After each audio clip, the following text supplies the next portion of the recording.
This is Spiritual Biz Chat with Kimberly Maska. Inspiration for spiritual entrepreneurs. Join our spiritual family at spiritualbizmagazine.com.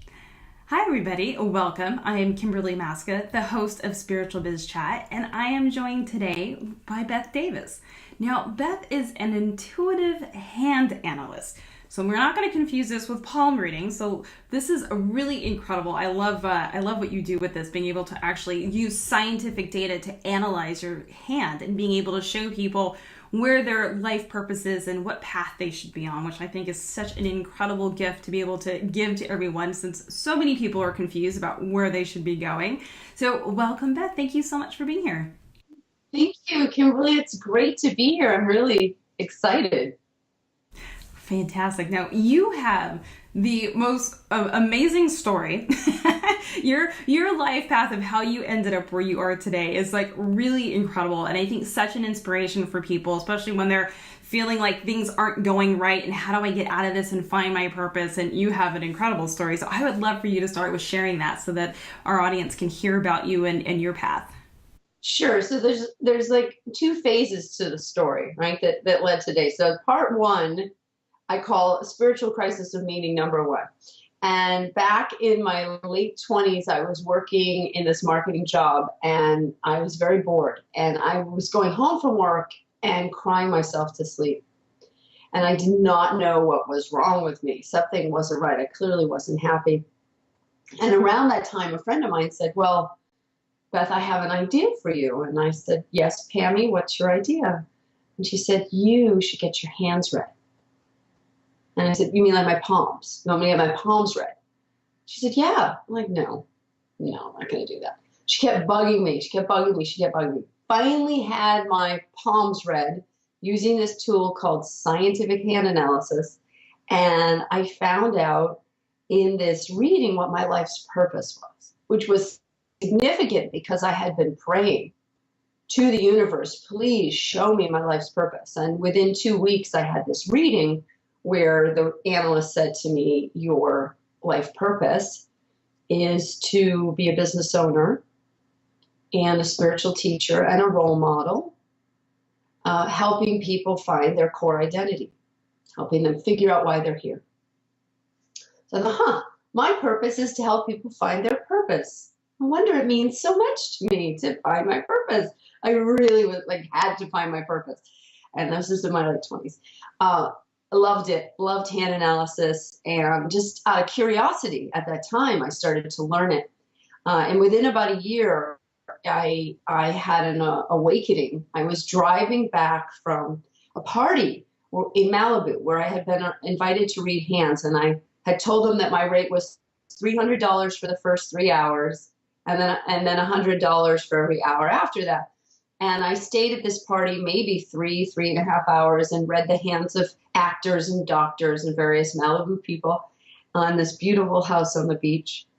And as I was leaving, they handed me a check for $600. So they'd given me a $300 tip, basically.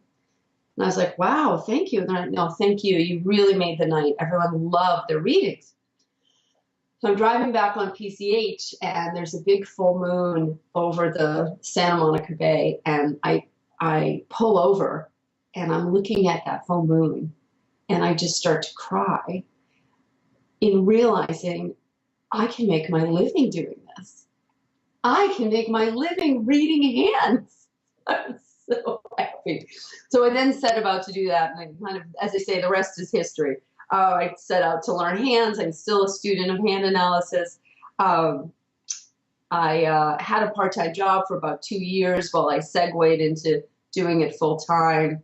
I'm definitely one of those people that doesn't like to be without money. It's very hard to build a business without money or if you're desperate. So I had a good paying job. I think it paid me $30 an hour, which at the time was great, to be a personal assistant to someone in Hollywood. So I had a personal assisting job, and I was building this hands job and career. And then, so it's been 18 years, Kimberly. 18 years I've been working with hand analysis. Now, I don't do that many readings anymore. I charge $1,500 for a reading, and I teach other people how to read now. So even in my own business, I have other people do most of the readings, because they're so time consuming. I love them, but they're so time consuming, and I can reach more people, and the people are better served when I'm teaching them like what the map says, because then they're empowered to understand their own map, right? They're not dependent on me. I don't like to create dependency. I like to set people free. So that's kind of how it all came to be. And then in the last 6 years, I went through a divorce and had breast cancer and really felt like a failure. And I just a total like hypocrite. I thought, I was confused. I thought, how can I be teaching people about purpose and then have all this stuff go sideways? And then I remembered, well, in the fingerprints, which form in utero between the 14th and 16th week, one of the things the fingerprints have to tell us is our life lesson, right?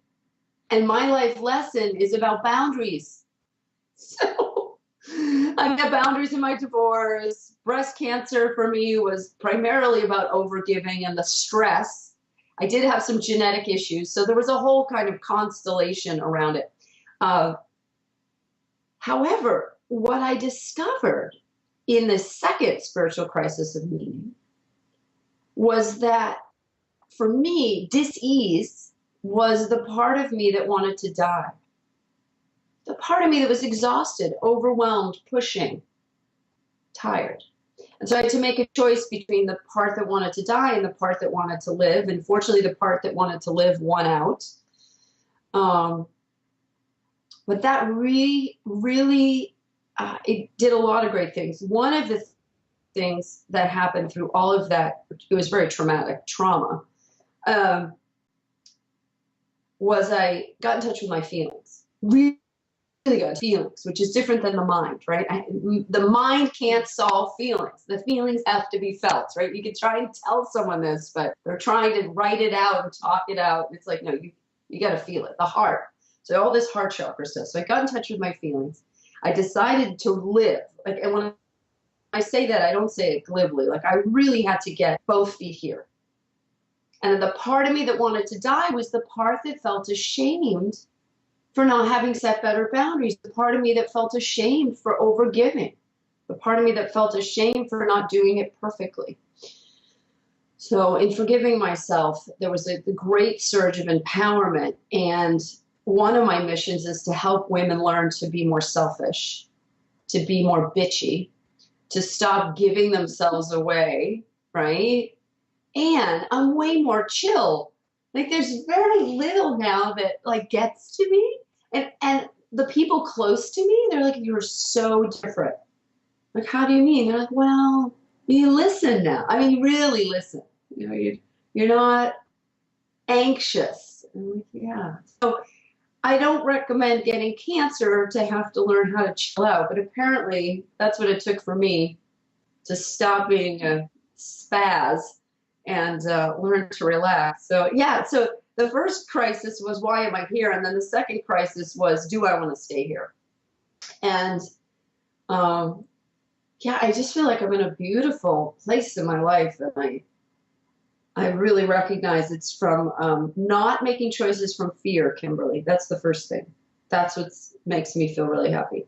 And making choices from the most creative part of myself. And that's what the hands can do for someone, is show you where you're most creative, where you most come alive, and live from that place rather than making reactive choices from fear. And my reactive choices from fear almost cost me my life because it's so stressful on our bodies to be in constant fear. So, yeah, here I am. Happy to be alive, happy to be here with you and your amazing community today. It's great. That's such a beautiful point that you make about not making choices based out of fear. It's amazing. I think like most people operate out of fear most of the time, whether they're afraid of what other people are going to think, or they're afraid of success, or they're afraid of finding love or not finding love. It's pretty amazing how I think so many people live their lives in fear. So I think that's a really incredible thing that you were able to learn to find that space within yourself that's the happy spot, that being in alignment and being able to operate from that creative standpoint. So that's a really beautiful point. So one thing I love that you do is you really focus on creating a business around your purpose. So it's not just I'm going to have my purpose and help people, which we all love to do and which is really our calling, but then to be able to survive off of that and survive with abundance, not just scraping by because we're helping others, but being able to create abundance out of that. And I love how you do that. So, and I know that's something that spiritual entrepreneurs struggle with so much. They feel like they have to give and they're out of balance in the receiving. So how do you teach your students to embrace that and being able to make that a part of their life and being okay with accepting that abundance? I'm so glad you asked that, because I literally just finished writing a report. This is true, called The Top 3 Reasons Intuitive Women Struggle to Get Paid for Their Gifts and What to Do. And at the end, we can share with people where to get this report, because not a lot of people have read it yet. I actually am so intrigued by this topic, clearly. And I based the report on studies from my clients and what I kept observing with most of the people that I work with, most of the women that I work with. So there's more than a couple, but there's some roots to this. So number one is the fear for intuitive women about being intuitive. Because as children, they were often told, no, you don't hear that, you don't see that, you don't feel that, you don't know that, you're crazy. Right? Because it was to be a truth teller, it puts you in a very vulnerable and exposed spot. When you call out the proverbial elephant in the living room, and people don't have either maybe they don't have the bandwidth to deal with it. They've got a bunch of other things going sideways in their life, and they don't have time to deal with it. Or it's going to mean too much introspection or too much responsibility, whatever the reason.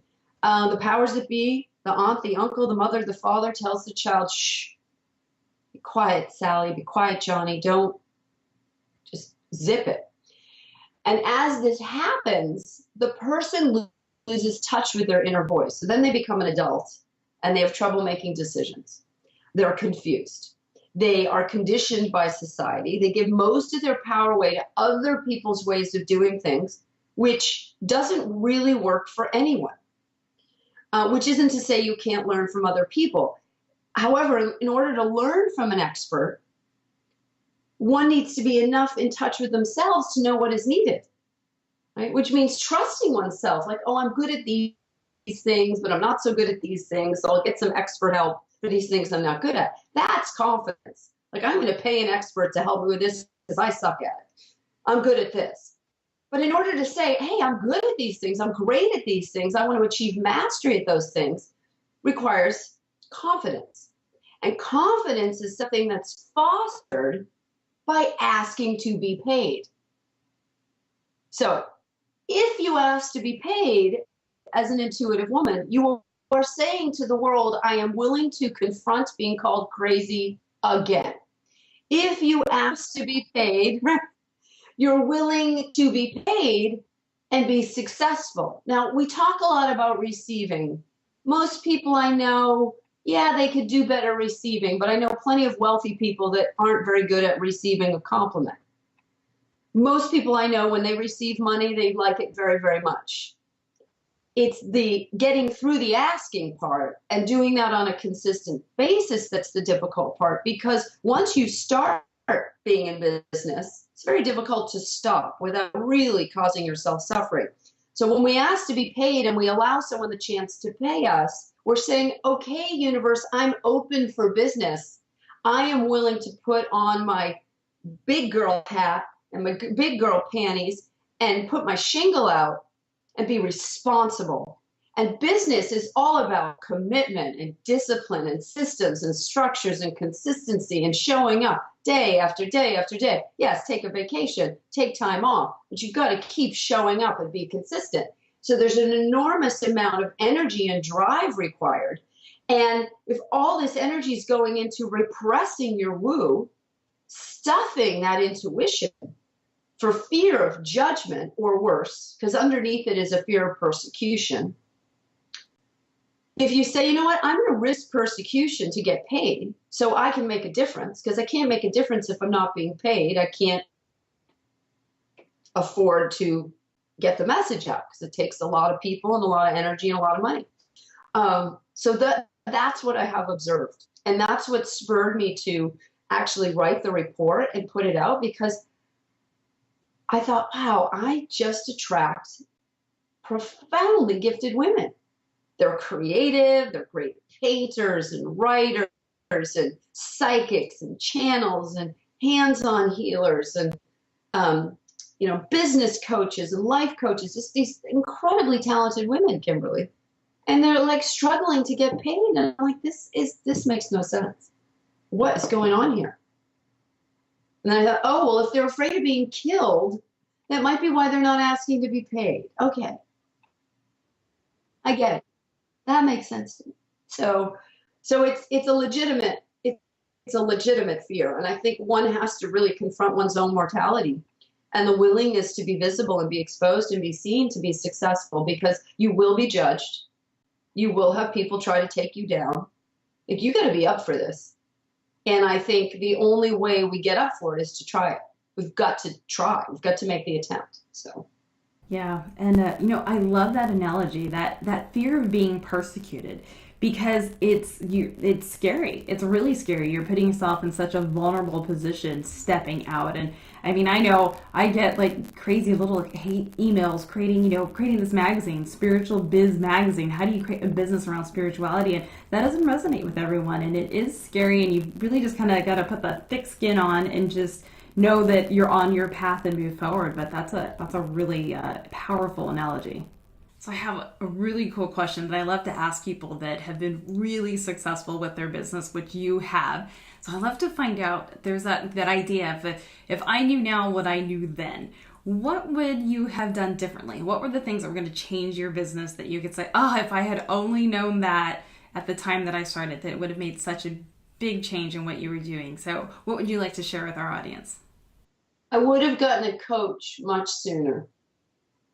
And I would have hired a coach who was way experienced, hired expert, and then you will become expert at what you do. So that's one thing, is mentor equals shortcut.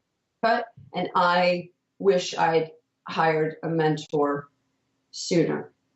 The other thing I wish I'd done was better listen to the feedback people were trying to give me, because there's prosperity in the feedback. And when you get your fragile ego out of the way and you need to defend yourself and be perfect and all that bullshit, you just get out of the way and let the feedback come. Most people have really good feedback. And that feedback helps us improve. So that's the second thing. Mentor, feedback. And I would have scheduled a lot more time off regularly. Now I do. But it really cost me in my health. The free time needs to come first.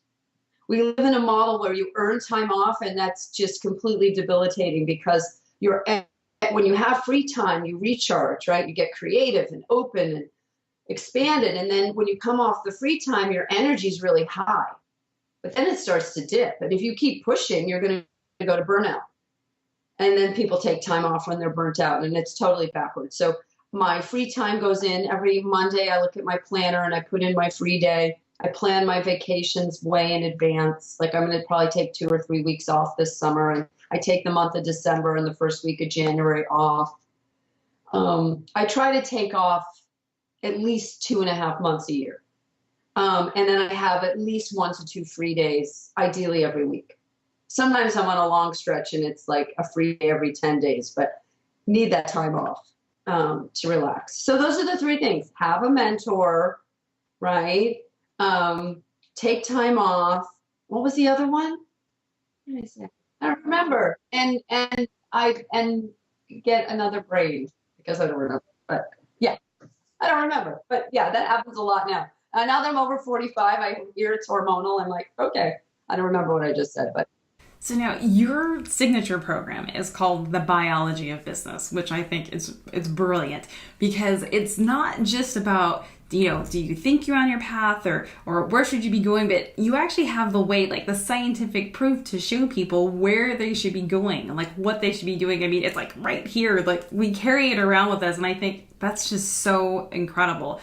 So tell us about the program, The Biology of Business. So if we're trying to figure out what we're doing, we're on our path, and where do we go? Do I stay in the job? Do I leave the job? But what is my calling? And we're like, somebody help us, which I think so many people are in that position now. So how do they find out? What do they need to do to figure that out? I am super excited about this. And I think my team's even more excited because I started developing this concept about 15 years ago. And then I did a live event 3 years ago. And then we finally edited the videos like back in November, and I created more materials to go with it. So it's been like a 15-year process, and really in the past 3 years. So we're finally launching it. We had a team meeting yesterday, and my team was like, okay, we're finally bringing this forth, the biology of business. So there's this tremendous love that has gone into this program. Like, you can see how excited I am. So in a nutshell, it's this. The biology of business is launching in a couple weeks, just a couple weeks. And the idea with the biology of business is we're going to use the Chakra Map in your hands to help you design a business that works for you. So in the body, there are ostensibly 7 chakras, right? And they're these spinning wheels of energy, and they're conceptual. That each part of the body has a different frequency and has a different purpose, right? It all works as one unit.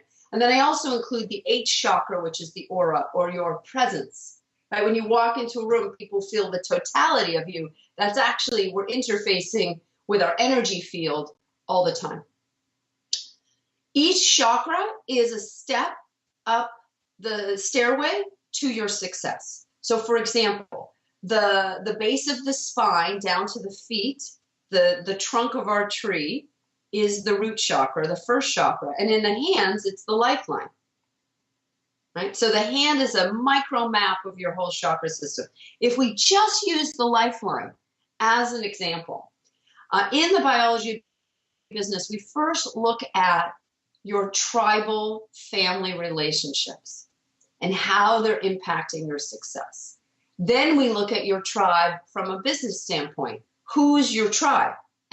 As in your community, your target market, your team, another form of family, right? So we have personal family, professional family. All of this stems back to our lifeline, and our ways of relating to our tribe in our business often mirror the tribal experience we had as children. So by shifting that in the ways we would like, most people I know did not have perfect childhoods. Some had more horrific childhoods than others. Some people had pretty good childhoods, right? But even so, as we become adults, we think, I'd like more celebration in my tribe, or I'd like more order and discipline and less drama in my tribe, or I'd like to not be the only sibling caring for my ailing mother, for example, right? So we start noticing these dynamics in the tribe. Well, in the biology of business, I actually teach people how to read their lifeline, for starters, because there's many different ways the lifeline appears. And the way it appears tells me, does the person work too much? Do they like to travel? Right? All these things are going to affect your business.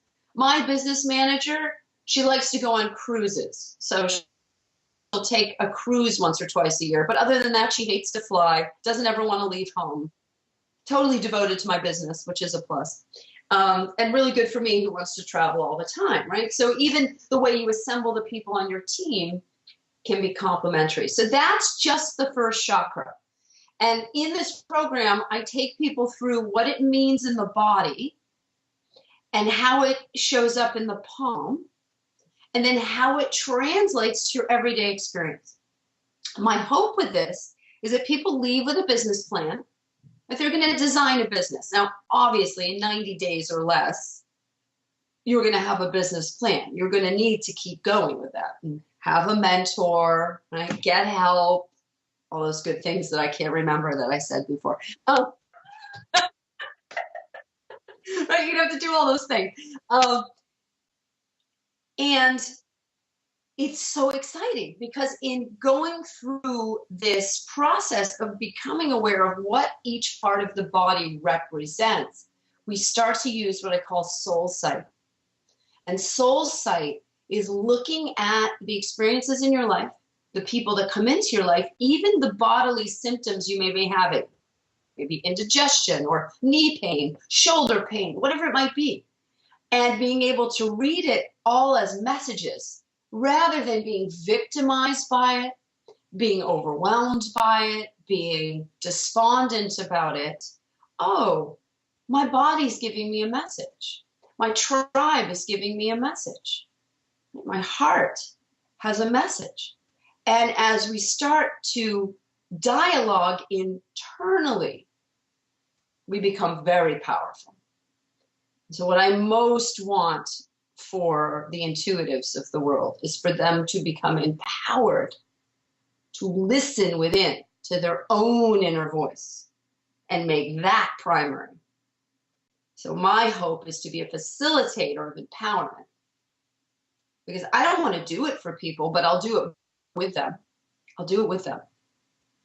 And that's the biology of business. So by the end, when you get to your aura and you walk into a room, people feel you. Because what many people fail to understand is you don't hide anything, and if you're not congruent with yourself, there's a mismatch when you're trying to communicate with other people. They feel that. They feel like, oh, she's a healer, but she doesn't wash her hair, or she's a healer, but she's always sick. These healers, they usually look like the most decrepit crowd I've ever seen. Like, she's a healer, but she needs to lose 150 pounds. Like, come on, you got to get congruent. And you can only do that by loving yourself. By loving yourself. It isn't about judging ourselves. It's about loving. Now, I know I can sound judgmental and I rant a lot. I know that. I have to watch that tendency. I can be very moralistic and black and white and in people's faces about it, because I don't like to suffer and I don't like to see other people suffer. But when you, Kimberly, walk in a room, you're carrying with you your love for your business and what you've created, love in your partnership, love in your family, right? It just radiates off of you that you've created a life that you're enjoying, which is what people want. So when you're actually embodied, it's felt. And you can't fake it. However, you can create it. And it means getting all those spinning wheels of energy, which is what chakra means from the Sanskrit. When you get them all spinning together, your energy field communicates that. Right? That you know who your target market is, and you know what your message is, and you know who you serve, and you know how to price your products, and you know how to put good contracts in place. These are all the things we cover in the program. Then when you go to an event, and you're dressed in the right colors and you're excited about what you've got going on, people are like, oh, who are you? Tell me about what you're doing. And you share, and they're feeling drawn, right, to what it is you do. So I'm very much a fan of not trying to make things happen, rather waiting for life to come to us and give us the message. And then we have to internally go inward before we say yes to a decision. Now, once we lock into the decision, that's when we get to work. That's when we can put in the old elbow grease. Until the right decision is made, it's just a waste of energy. And that's the other thing I hope to do with this program, is help the intuitives of the world make good decisions from trusting their insights rather than all the noise out here, because there's just so much noise. Yeah, I love it. It's the whole idea of get in alignment and then. instead of trying to run out and I'm going to do this and should I do that and I'm confused, bring it in, be in alignment and be in the place where you know, and then it feels good. And you're right, then everybody knows, and people say, you're so happy, what are you doing, or what's this, like, because they can tell. You just walk in and be like, I love that when they're like, you look so, what are you doing? And I'm like, it's me. But fantastic. So thank you for creating that and empowering people, because that I think is really needed, because I know I can't do my job in helping people create their business, that like the technical side. I can't do that if they're not in alignment with where they are. So thank you for doing that and helping bring everybody into their happy place, which is great. My pleasure. It really spurred me on to teach it and to record the live event. There's videos and audios and worksheets, as well as live Q&A with me as how it's delivered. And the event that we recorded was right after my mastectomy. And I really credit this information with my living. I really got, okay, I have a heart chakra issue, which is fundamentally about feeling one's feelings and self-love. What feelings have I stuffed, and where am I not being self-loving?